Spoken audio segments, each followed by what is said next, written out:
اس decision کے پیچھے کچھ لاجیکل پالیسی ڈرائیورز ہو سکتے ہیں.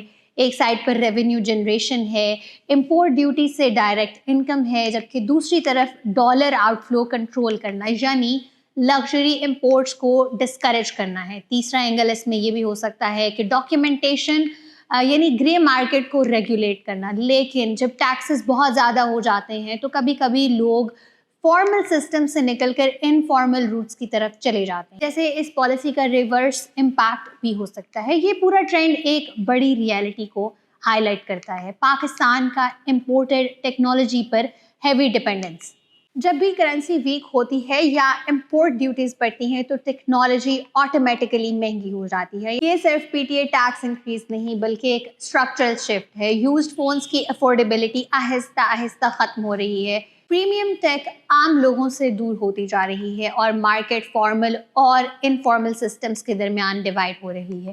آج کا سوال سمپل ہے, اگر اسمارٹ فون ایک بیسک نیسیسٹی بن چکا ہے تو کیا اس پر اتنے ٹیکس لگانا ایک سسٹینیبل پالیسی ہے, یا پھر یہ ڈیجیٹل ڈیوائڈ کو اور گہرا کرے گا, جہاں ایک طرف پریمیم یوزرز ہوں گے جبکہ دوسری طرف ورک اراؤنڈ یوزرز. اب ہم بات کرتے ہیں چائنا کی اسنیک کوئن کے بارے میں. کیا یہ خوف کا کاروبار ہے یا میڈیکل گولڈ مائن؟ سوچئے, ایک ایسی جاب جہاں آپ روز موت کے اتنا قریب کام کرتے ہیں کہ ایک چھوٹی سی غلطی آپ کی زندگی بدل سکتی ہے, لیکن پھر بھی آپ اس کام کو کریں اور اس سے لاکھوں کما رہے ہو. یہ کوئی مووی اسکرپٹ نہیں, یہ ریئل سٹوری ہے. چائنا کے ایک پروونس سے تعلق رکھنے والی ایک خاتون ینگ گریجویٹ کین نے اپنی کارپوریٹ یا سٹی لائف چوز کرنے کے بجائے ایک بالکل مختلف راستہ چنا. وہ اپنی تعلیم مکمل کرنے کے بعد واپس اپنے گاؤں گئی اور اپنے فادر کے فارم پہ 60,000 سے زیادہ زہریلے سانپ ریز کر رہی ہیں.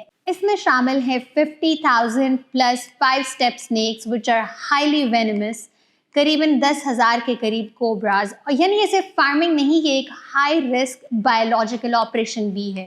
کن خود کہتی ہیں کہ یہ کام آسان نہیں ہے. 5 اسٹیپ اسنیکس کو فورس فیڈ کرنا پڑتا ہے, مطلب کہ ان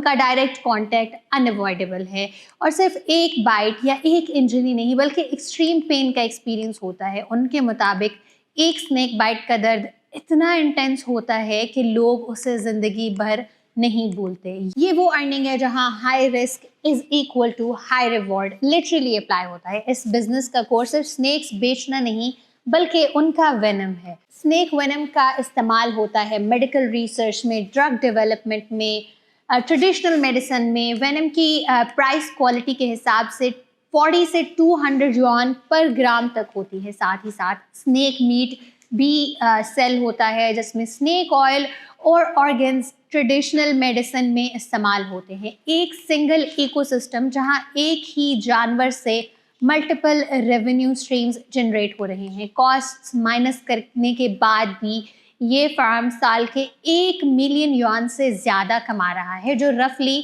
$146,000 کے برابر ہے. یعنی ایک رورل سیٹ اپ لیکن ایک گلوبل ہائی لیول انکم بھی. صرف فارمنگ نہیں کر رہی, وہ اپنے نالج کو بھی مونیٹائز کر رہی ہیں. اپنے آن لائن پلیٹ فارم پر اسنیک وینوم گرل کے نام سے ایجوکیشنل کانٹینٹ بھی شیئر کرتی ہیں, لوگوں کے سوالوں کے جواب بھی دیتی ہیں اور اس حوالے سے اویئرنیس بھی کریٹ کرتی ہیں. اس میں ماڈرن ٹویسٹ یہ ہے کہ traditional farming plus digital influence جو کہ رزلٹ دیتا ہے ہائیبرڈ انکم ماڈل. یہ سٹوری صرف ایک ان یوزول کیریئر کی نہیں بلکہ ایک ملٹیپل گلوبل ٹرینڈ کا بھی ریفلیکشن ہے, جہاں پر رورل انٹرپرینورشپ رائز, لوگ شہر چھوڑ کر نیش انڈسٹریز میں اپرچونیٹیز ڈھونڈ رہے ہیں. بایولوجیکل ریسورسز کا کمرشل استعمال, نیچر بیسڈ پروڈکٹس اب ایک ہائی ویلیو سائنٹیفک مارکیٹس کا حصہ بھی بن رہے ہیں. رسک بیسڈ اکانومی, جتنا زیادہ رسک ہے اتنی زیادہ ارننگ پوٹینشیل بھی ہے, لیکن اس ماڈل کے ساتھ تھوڑے کنسرنز بھی ہیں. Animal handling safety, human risk exposure, regulatory control, wildlife ethics. یعنی یہ صرف انسپائرنگ سٹوری نہیں, کنٹروورشل بھی ہو سکتی ہے ڈپینڈنگ آن دا پرسپیکٹو. یہ سٹوری ایک ایکسٹریم چیز کا ایگزامپل ہے where you have the skill and you also have to have the risk tolerance and you need to build the niche market اور اس سب کے ساتھ مل کر ایک یونیک اور پروفیٹیبل بزنس بنایا جا سکتا ہے. لیکن یہ ہر کسی کے لیے ماڈل نہیں ہے. یہ ان لوگوں کے لیے ہے جو ہائی رسک کو ٹالریٹ کر سکتے ہیں, اسپیشلائزڈ نالج رکھتے ہیں اور انکنونشنل پاتھس کو چوز کرنا چاہتے ہیں.